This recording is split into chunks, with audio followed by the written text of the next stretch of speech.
چہرہ کمر کابر سے کالا کرا دیا، جگنوں سے تو نے مولا اجالا کرا دیا۔ جب بھی حفاظتوں پہ کرم آ گیا تیرا، مکڑی سے غار سور میں جالا کرا دیا۔ بچانے والی ذات پروردگار کی۔ کیا آپ نے قرآن نہیں پڑھا؟ فرعون تو چاہتا تھا کوئی لڑکا پیدا نہیں ہوگا، ہوگا تو قتل کر دیا جائے گا۔ ایک مرتبہ اس نے خواب دیکھ لیا تھا، اس نے اپنے خواب کی تعبیر جب معلوم کی، معبروں کو بلایا، اس نے معبروں کو بلانے کے بعد میں کہا تھا میرے خواب کی تعبیر بتاؤ۔ خواب یہ ہے، میں نے دیکھا آسمان سے ایک بجلی، ایک آگ آئی جس نے میرے سارے محل کو جلا کر خاک کر دیا۔ تعبیر بتانے والوں نے تعبیر بتائی، تیرے خواب کی تعبیر یہ ہے ایک لڑکا پیدا ہوگا، تیری ساری حکومت کو تباہ و برباد کر دے گا، تیرا سارا اقتدار خاک میں مل جائے گا، تیری طاقت چلی جائے گی۔ اس نے اسی دن سے اعلان کروا دیا، فرمان جاری کر دیا، لڑکیاں پیدا ہوں کوئی دقت نہیں، کچھ نہیں کہنا، لڑکا جہاں بھی پیدا ہوگا اسے قتل کیا جائے گا۔ ساری اس کی سلطنت میں جہاں بھی لڑکا پیدا ہوتا یہ اس کو قتل کروا دیتا۔ اس کے سپاہی، اس کے جاسوس گھومتے تھے، جہاں سے بھی پتہ لگتا فلاں جگہ لڑکا پیدا ہوا، سپاہی جاتے قتل کر دیتے۔ جتنے بھی لڑکے پیدا ہوتے سب کو قتل کروا دیتا، مگر یہ بھول گیا تھا بچانے والی ذات اللہ کی ہے، کتنوں کو مار سکتا ہے۔ جب اللہ بچانے پہ آئے تو پھر ساری تیری طاقت دری رہ جائے گی۔ فانوس بن کے جس کی حفاظت ہوا کرے، وہ شمع کیا بجھے جسے روشن خدا کرے۔ سارے لڑکوں کو قتل کرواتا رہا، جو بھی پیدا ہوتا لڑکا اسے قتل کروا دیتا۔ حضرت موسیٰ علیہ السلام کی والدہ وہ بھی حمل سے تھی، امید سے تھی، گھبراہٹ تھی، بے چینی تھی، لڑکا ہوا تو کیا ہوگا، جانتی تھی یہ فرعون قتل کروا دے گا۔ مگر میرے عزیزو غور کرو، اللہ تعالیٰ کی جانب سے دل میں بات ان کے ڈالی گئی، اللہ نے دل میں بات ڈالی جس کو قرآن کہتا ہے اپنی زبان میں القا کیا اللہ نے۔ القا، اللہ کی جانب سے کوئی بات دل میں ڈال دی جاتی ہے، اللہ دل میں ڈال دیتا ہے کہ ایسا کرو۔ حضرت موسیٰ علیہ السلام کی والدہ تہخانے کے اندر چلی گئیں، محفوظ جگہ پر چلی گئیں، وقت ولادت آ گیا۔ اللہ تعالیٰ کے فضل و کرم سے ولادت ہوئی، کون دنیا میں آئے، آنے والی شخصیت معمولی نہیں، اللہ کے جلیل القدر پیغمبر جناب حضرت موسیٰ علیہ السلام کی ولادت ہوئی، پروردگار عالم کے پیغمبر کی ولادت ہوئی، حضرت موسیٰ علیہ السلام کی ولادت۔ اب دیکھو سارا سسٹم تو مارنے کی تیاریوں میں، پتہ لگ جائے تو فوراً مار دیں گے ساری حکومت، مگر بچانے والی ذات اللہ کی ہے۔ پروردگار نے حفاظت فرمائی، اللہ تعالیٰ نے دل میں بات ڈالی، ایک صندوق میں بچے کو رکھ دو، دریا میں ڈال دو۔ یہ بہت ہی سخت مرحلہ تھا آپ کی والدہ کے لیے۔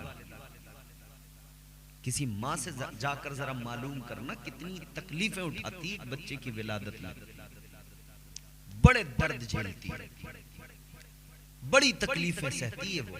پھر اس سے کوئی کہہ دے اپنے بچے کو پانی میں ڈال دو، پانی میں بہا دو، اس کی چیخیں نکل جائیں گی، مرنے مارنے پہ آمادہ ہو جائے گی جناب۔ لیکن اللہ تعالیٰ نے دل میں بات ڈالی، موسیٰ علیہ السلام کی والدہ نے صندوق میں رکھا حضرت موسیٰ علیہ السلام کو. بہت توجہ سے آپ کو سننا ہے اور لطف لے کر سننا ہے بات کو. اللہ کی کرم نوازیاں دیکھیں. وہ نوازنے پہ آئے تو نواز دے زمانہ. مجھے بڑا لطف آتا ہے جب میں شعر کو پڑھتا ہوں. وہ نوازنے پہ آئے تو نواز دے زمانہ. وہ کریم ہی جو ٹھہرا تو کرم کا کیا ٹھکانہ. صندوق میں رکھا دریا میں بہا دیا. اب یہ بہتے ہوئے حضرت موسیٰ علیہ السلام اس صندوق میں کہاں پہنچے؟ وہیں فرعون کے محل کے پاس سے یہ دریا گزرتا تھا. وہیں حضرت موسیٰ علیہ السلام کو جناب آسیہ جو فرعون کی بیوی تھی انہوں نے دیکھا. صندوق کو قریب کیا گیا, کھول کر دیکھا, بڑا پیارا بہت ہی خوبصورت خوبرو بچہ. دل آ گیا آسیہ. اولاد کوئی نہیں تھی. کہا یہ اللہ نے میرے لیے بھیجا ہے, یہ میرے رب نے میرے لیے بھیجا ہے, میں ہی اس کی ماں ہوں, میں ہی اس کی پرورش کروں. اب معاملہ ایسا آ گیا, فرعون بادشاہ لڑکوں کو مار رہا ہے مگر گھر میں اللہ نے وہیں بھیج دیا. آسیہ نے کہا یہ تو اللہ نے بھیجا ہے, رب نے بھیجا ہے, میرے لیے بھیجا ہے, میرا بیٹا ہے. اس کی چل نہ سکی کوئی بات فرعون کی. الغرض حضرت موسیٰ علیہ السلام کو آسیہ نے اپنے گھر میں رکھا. موسیٰ علیہ السلام کی بہن ماں نے فکر میں بھیجا تھا کہ تم کنارے کنارے جانا دیکھتی ہوئی کہ کہاں پہنچیں گے اور آگے کیا کچھ ہونا ہے. غور فرمائیے عزیزو, حضرت موسیٰ علیہ السلام کی بہن نے دیکھا آسیہ نے بڑے ناز و نام سے گود میں لیا, پیار کیا, مگر مسئلہ یہ ہے بچے کو بھوک لگی ہے, دودھ کون پلائے؟ تو جو دائیاں تھی ان کو بلایا گیا, اپنا دودھ پلانے کی وہ کوشش کرتی. حضرت موسیٰ علیہ السلام نے کسی کا دودھ نہیں پیا. جب کسی کا دودھ نہیں پیا تو حضرت موسیٰ علیہ السلام کی بہن آگے بڑھی, کہنے لگی میں ایک ایسی عورت کو جانتی ہوں, ایک ایسی خاتون کو جانتی ہوں, وہ دودھ پلائے گی, میرا دل کہتا ہے بچہ دودھ پی لے گا. آسیہ نے کہا کھڑی ہے جلدی بلا کر لا, دیر کیوں کر رہی ہے, میرا بچہ دیکھ بھوک سے تڑپ رہا ہے, اس کے ہونٹ خشک ہو رہے ہیں, جلدی بلا کر لا. اللہ تعالیٰ دیکھو رزق کا انتظام کیسے فرما رہا ہے اور ماں اور بچے کو اللہ کیسے ملا رہا ہے. یہ میرے رب کی طاقت اور میرے رب کی قدرت ہے. جناب حضرت موسیٰ علیہ السلام کی بہن گئی اپنی ماں کو بلا کر لائیں. ماں آئیں, حضرت موسیٰ علیہ السلام کو آغوش میں لیا. آسیہ نے کہا جلدی دودھ پلاؤ, انہوں نے آغوش میں لیا, اپنا پستان حضرت موسیٰ علیہ السلام کے لبوں کے قریب کیا. حضرت موسیٰ علیہ السلام نے لبوں کو کھولا, کیونکہ ماں ہے, حقیقی ماں ہے. دودھ پینا شروع کر دیا, فوراً دودھ پینے لگے. ادھر موسیٰ علیہ السلام نے دودھ پینا شروع کیا. آسیہ کی جان میں جان آئی. ہائے ہائے, کہنے لگی پلا میرے بچے کو دودھ, خوش ہو گئی. اب اللہ نے کیا انتظام فرمایا دیکھیں. اب حضرت موسیٰ علیہ السلام کی والدہ سے جناب آسیہ نے کہا کہ اب تمہاری ڈیوٹی ہے, روزانہ تمہیں آنا پڑے گا, میرے بچے کی پرورش ہونی ہے, اس کو دودھ پلانا پڑے گا. اب یہاں نوکری لگ گئی, یہاں سے اب جو ہے تنخواہ بھی ملنے کا معاملہ ہو گیا. اب اللہ تعالیٰ نے سبب پیدا کیا کہ یہاں سے اب تنخواہ بھی ملے گی. اپنے بیٹے کو دودھ پلا رہی ہیں, اپنے بیٹے کی پرورش ہے اور تنخواہ بھی مل رہی ہے. لوگوں غور کرو, فرعون کے گھر کے اندر موسیٰ علیہ السلام کی پرورش ہو رہی ہے. حضرت موسیٰ علیہ السلام جیسے جیسے بڑے ہوتے رہے، فرعون نے ایک مرتبہ گود میں لیا، بچپن ہے ابھی، اور حضرت موسیٰ علیہ السلام جلالی پیغمبر ہیں، فرعون نے اپنی گود میں لیا، موسیٰ علیہ السلام نے ایک تھپڑ اس کے منہ پہ مارا۔ اچھا بچے کا تھپڑ کتنی زور سے لگتا ہے، مگر یہ صرف ایک عام بچہ نہیں تھا کوئی اس کی گود میں، یہ اللہ کے پیغمبر اور جلالی پیغمبر تھے، جو تھپڑ اس کے گال پہ لگا ہے نا تماچا، بلبلا اٹھا، کہنے لگا آسیہ یہی وہ بچہ ہے جو میری سلطنت کو تباہ و برباد کرے گا۔ جناب آسیہ نے کہا تو پاگل ہو گیا ہے، کیسی باتیں کرتا ہے، کہاں اس نے میرے منہ پہ تھپڑ مارا؟ آسیہ کہتی ہے تو بچہ ہے، اس کو کیا معلوم؟ کہا نہیں مجھے سمجھ میں آ گیا یہی ہے۔ پھر کیا ہوا؟ جناب آسیہ نے کہا امتحان لے لے اگر تجھے لگتا ہے، بچے تو عام طور پہ ایسا کرتے ہی ہیں، ہاتھ چلاتے ہیں لگ جاتا، کہنے لگا نہیں بڑی زور سے تھپڑ لگائے۔ خیر امتحان، اب کیا کیا گیا؟ ایک تشت میں آگ کے انگارے اور ایک تشت میں پھول، کہا دیکھو بچہ ہے کس طرف ہاتھ ڈالے گا، اگر آگ کی طرف ہاتھ اس نے بڑھایا تو مطلب بچہ ہے، اور بچہ نادانی اسی کو تو کہتے ہیں، میچیور آدمی ہوگا تو پھول کی طرف ہاتھ لے کر جائے گا، اسے پتا ہوگا آگ میں ہاتھ جل جائے گا، لیکن بچہ ہے تو چونکہ بچے کو پتا نہیں ہاتھ جلے گا کیا ہوگا، تو کہا اگر اس نے آگ کی طرف ہاتھ کیا تو سمجھ میں آ جائے گا یہ یوں ہی تھا۔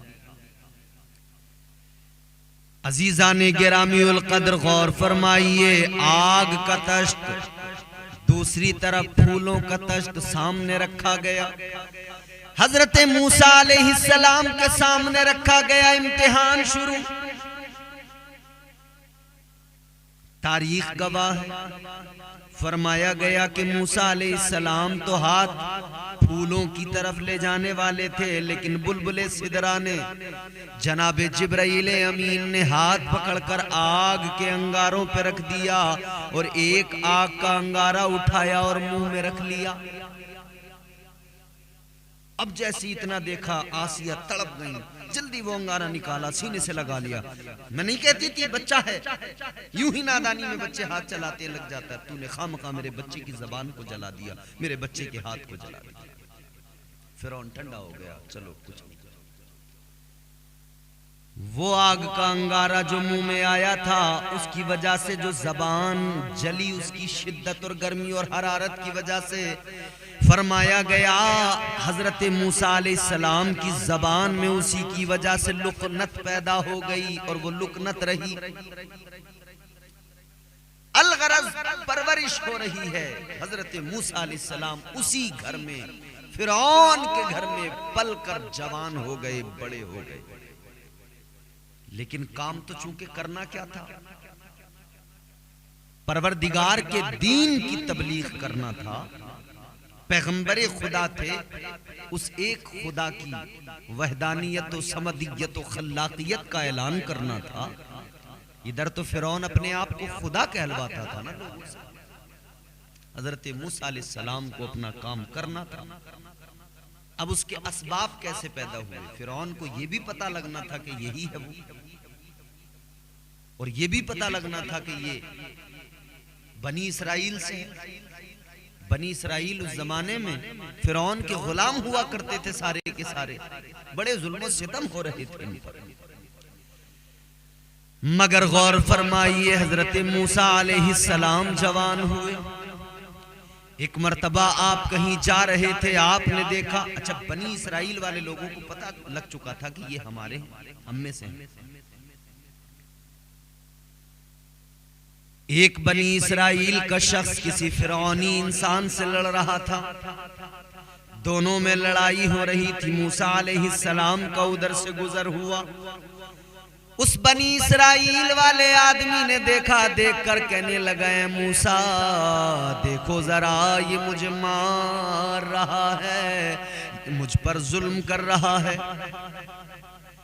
موسیٰ علیہ السلام آگے بڑھے، آپ نے جا کر جو ایک اس کے گھونسا مارا تو جلالی پیغمبر تھی، بچپن میں فرعون کے تماچا مارا تھا وہ تمتما گیا تھا، یہ تو جوانی میں گھونسا مارا ہے۔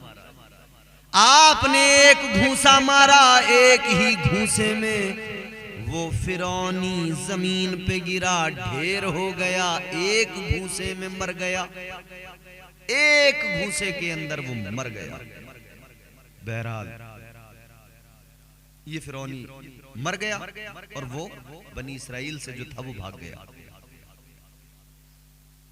اب اس کے بعد میں ایک اور واقعہ ہوا کہ وہی شخص تھا بنی اسرائیل کا، پھر کسی سے لڑ رہا تھا۔ اس نے پھر موسیٰ علیہ السلام کو وہاں سے گزرتے دیکھا، اس نے کہا موسیٰ آئیے ذرا میری مدد کیجئے، یہ مجھے مار رہا ہے۔ حضرت موسیٰ علیہ السلام نے فرمایا تو اس دن بھی لڑ رہا تھا، تیری وجہ سے وہ آدمی مر گیا، آج بھی تو لڑ رہا ہے، اس کا مطلب تو ہی غلط ہے۔ موسیٰ علیہ السلام اس کی طرف بڑے، فرمایا ٹھہر جا ذرا میں تیری خبر لیتا ہوں۔ جب آپ اس کی طرف بڑھے وہ دوڑ کے وہاں سے بھاگا اور اس نے جا کر راز فاش کر دیا، فرعون کو جا کر اطلاع دے دی کہ موسیٰ جو ہیں وہ تمہارے نہیں ہیں، وہ بنی اسرائیل سے ہیں۔ اب جب یہ خبر ملی تو فرعون نے سپاہی نکالے، فوراً جاؤ جلدی پکڑو، میں نہیں کہتا تھا۔ حضرت موسیٰ علیہ السلام کو خبر ملی کہ اب سپاہی میری تلاش میں ہیں، موسیٰ علیہ السلام وہاں سے نکل گئے۔ حضرت موسیٰ علیہ السلام وہاں سے نکلے، سفر کرتے ہوئے آگے پہنچے۔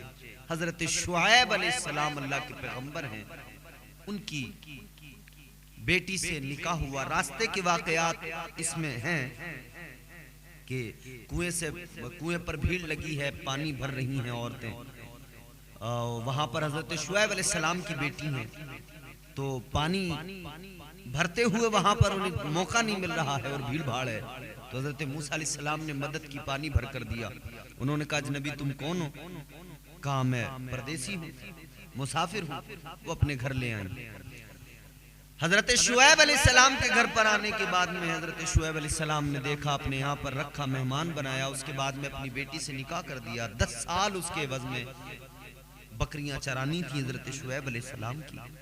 حضرت شعیب علیہ السلام کی بکریاں چرائیں، پھر اس کے بعد میں دوسری بیٹی سے بھی نکاح ہو گیا۔ لیکن یہاں پر حضرت موسیٰ علیہ السلام کو ایک چیز ملی جو بی بی صفورہ کے ذریعے ان کو ملی، اور وہ ہے حضرت موسیٰ علیہ السلام کا عصا، جس کو قرآن نے عصا کہا، جو آپ کے ہاتھ کی لاٹھی تھی، ڈنڈا تھا۔ اب اس لاٹھی کو آپ ذرا سمجھیں وہ کیا ہے۔ حضرت موسیٰ علیہ السلام کا عصا جنت کے درخت کی لکڑی کا عصا ہے۔ وہ حضرت موسیٰ علیہ السلام تک جو پہنچا ہے،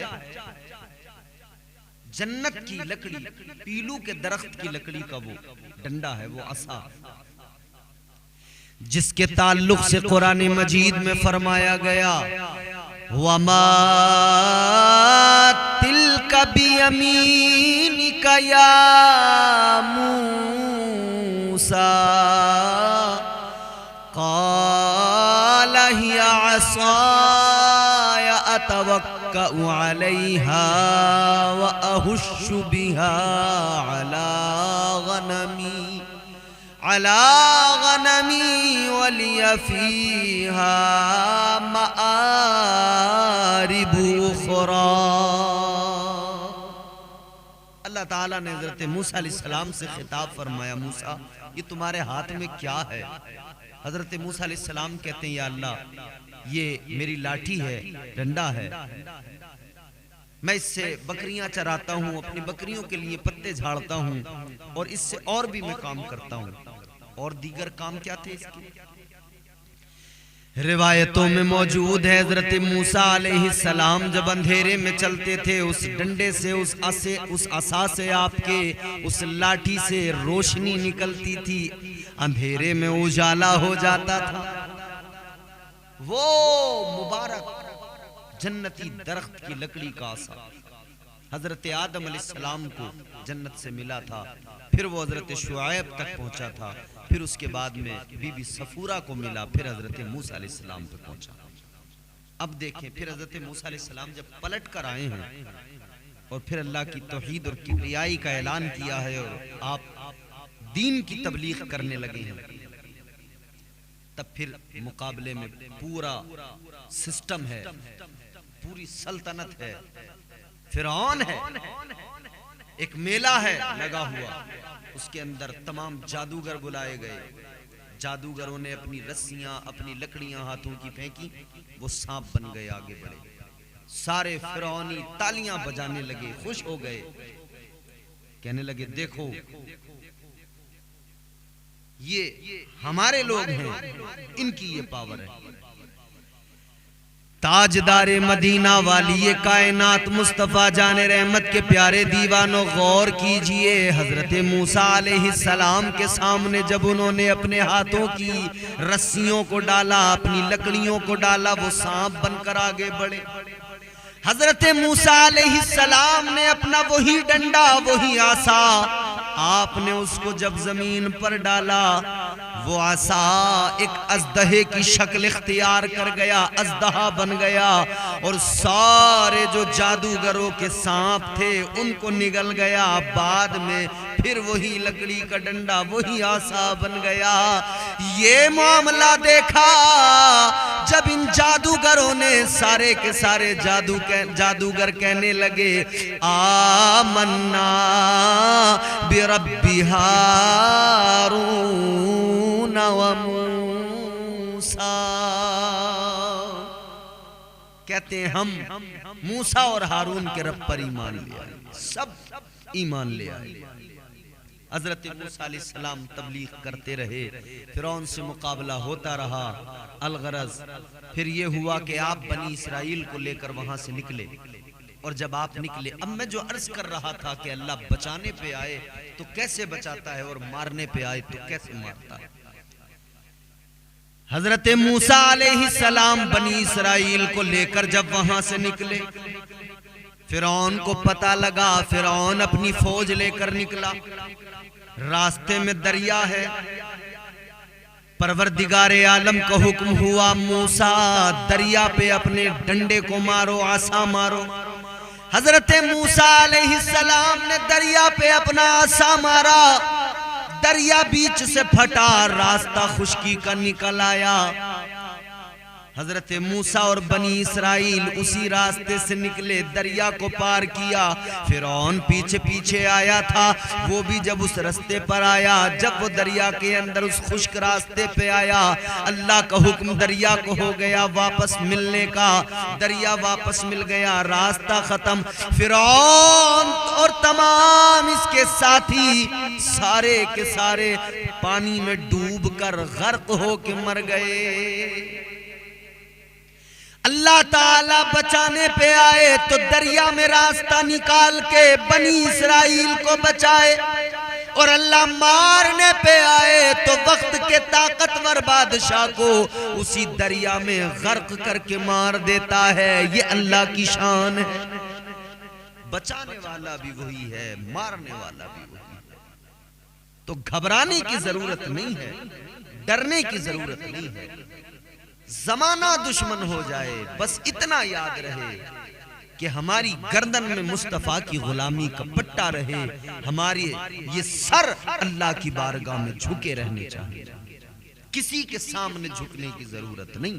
جو اللہ کے حضور جھک جاتا ہے اللہ اسے سر بلند کر دیتا ہے، زمانہ اس کے سامنے جھکتا ہے۔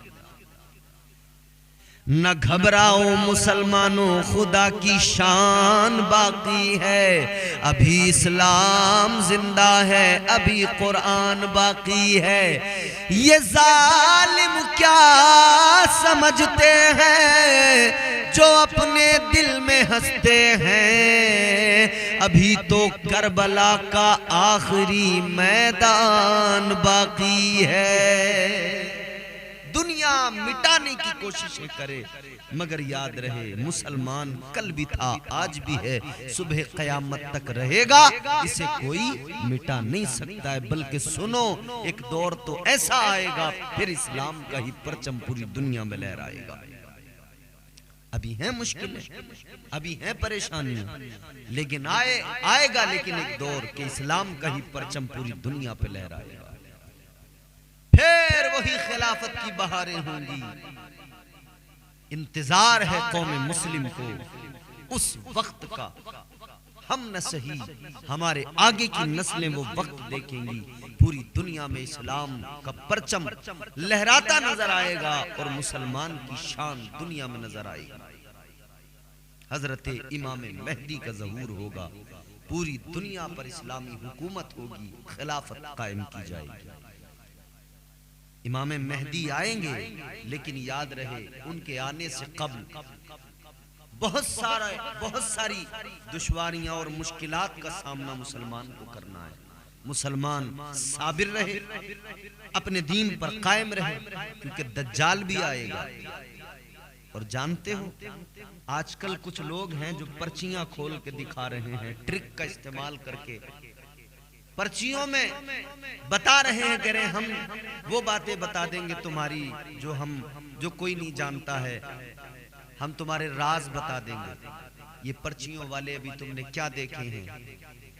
انہیں دیکھ کر آپ کو زیادہ پریشان ہونے کی ضرورت نہیں ہے، کیونکہ دجال جو آئے گا وہ تو ایسے ایسے کارنامے دکھائے گا، آسمان سے بارش برسائے گا۔ دجال جب آئے گا اس کے ساتھ اس کی جنت اس کی دوزخ ہوگی۔ جو اس کو مانے گا اپنا معبود اپنا خدا، وہ اس کو اپنی جنت میں ڈالے گا، جو اس کو نہیں مانے گا اس کو اپنی دوزخ میں ڈالے گا۔ در حقیقت اس کی جنت دوزخ ہوگی اور در حقیقت اس کی دوزخ جنت ہوگی۔ ایمان والے جو ڈٹے رہیں گے اپنے مضبوطی پر ایمان کے ساتھ، وہ کامیاب ہوں گے، فلاح پائیں گے، کیونکہ ایمان اسی چیز کا نام ہے کہ بندہ جب اپنے رب پر ایمان لے آئے تو پھر استقامت کے ساتھ مضبوطی سے ڈٹا رہے، اور قرآن نے اسی کا اعلان کیا۔ پروردگار عالم نے قرآن مجید میں فرمایا ان الذین قالوا ربنا اللہ ثم استقاموا تتنزل علیہم الملائکہ۔ قرآن کہتا ہے وہ لوگ جو اللہ پر ایمان لائے، جنہوں نے کہا ہمارا رب اللہ ہے، اور پھر وہ اس پر استقامت کے ساتھ ڈٹے رہے، قائم رہے، فرمایا تتنزل علیہم الملائکہ، پھر اللہ تعالیٰ ان پر فرشتوں کو نازل فرمائے گا، یعنی ان کے مدد کے لیے فرشتے آئیں گے۔ اللہ کی ذات پر مضبوط یقین ہو، کامل یقین ہو، توکل پروردگار کی ذات پر بھروسہ، بندہ اپنا ایمان مضبوط رکھے، میرا خالق اللہ ہے، میرا مالک اللہ ہے، کل کائنات اسی کے قبضہ و اختیار میں ہے۔ اب لوگ کہتے ہیں صاحب جب کل کائنات اس کے اختیار میں ہے تو پھر یہ جو ظالم ظلم کر رہے ہیں پھر اللہ تعالیٰ ان کی گرفت کیوں نہیں فرماتا؟ مسلمانوں پر ظلم ہوتا ہے، اللہ ان کی گرفت کیوں نہیں فرماتا؟ یاد رہے اللہ ظالموں کی رسیاں ڈھیلی کر دیتا ہے، اللہ موقع دیتا ہے، رسی ڈھیلی ہے، کہاں تک جائے گا، کہاں تک جائے گا؟ بالآخر تجھے پھر ایک نہ ایک دن اللہ تعالیٰ کی گرفت کا سامنا کرنا ہی پڑے گا۔ یاد رہے پھر جب پروردگار کی گرفت میں بندہ آتا ہے پھر کوئی اسے بچا نہیں پاتا ہے، بڑے بڑے طاقتوروں کو کوئی نہیں بچا پایا۔ ایمان مضبوط کریں، اللہ کی ذات پر کامل یقین رکھیں، میرا رب اللہ۔ قرآن مجید میں فرمایا گیا یا معشر الجن والانس ان استطعتم ان تنفذوا من اقطار السماوات والارض فانفذوا لا تنفذون الا بسلطان فبأي آلاء ربكما تكذبان۔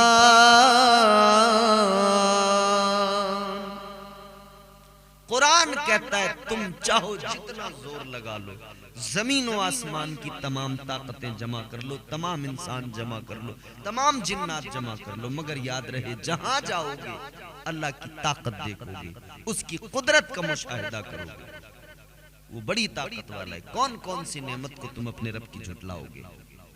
تو یاد رہے آج جو لوگ کہتے ہیں نا کہ صاحب مسلمان، آج دنیا میں یہ حالت ہے، اسلامو فوبیا کا ٹرینڈ چلا ہے، اور حالت یہ ہے کہ جو طاقتور ممالک ہیں وہ اہل اسلام کے، اہل ایمان کے دشمن ہیں، کوئی فرق نہیں پڑتا۔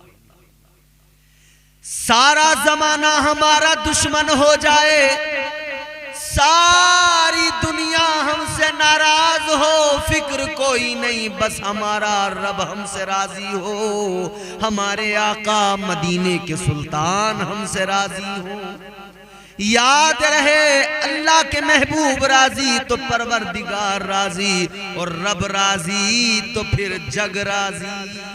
فرق نہیں پڑتا ہمیں دنیا سے، ہم اتنا جانتے ہیں اے دنیا والو، یاد رہے ہم صاحب ایمان ہیں، ہمارا محافظ دنیا میں کوئی ہو یا نہ ہو، ہمارا محافظ مدینے کی سرزمین پہ ہمارا آقا و مولا محبوب خدا موجود ہے۔ ہمارا محافظ ہمارا رب ہے، ہمارا پروردگار ہے، ہمارا محافظ پروردگار ہے، ہمارا محافظ ہمارا خدا ہے۔ ہمیں ڈرنے کی، گھبرانے کی ضرورت نہیں، اسی لیے کہتے ہیں نہ گھبراؤ مسلمانوں، خدا کی شان باقی ہے، ابھی اسلام زندہ ہے، ابھی قرآن باقی ہے۔ اور یہ بھی سنو، اسلام تھا، اسلام ہے، اسلام رہے گا، قرآن تھا، قرآن ہے، قرآن رہے گا۔ اسلام کی گردن پہ حسین ابن علی کا احسان تھا، احسان ہے، احسان رہے گا۔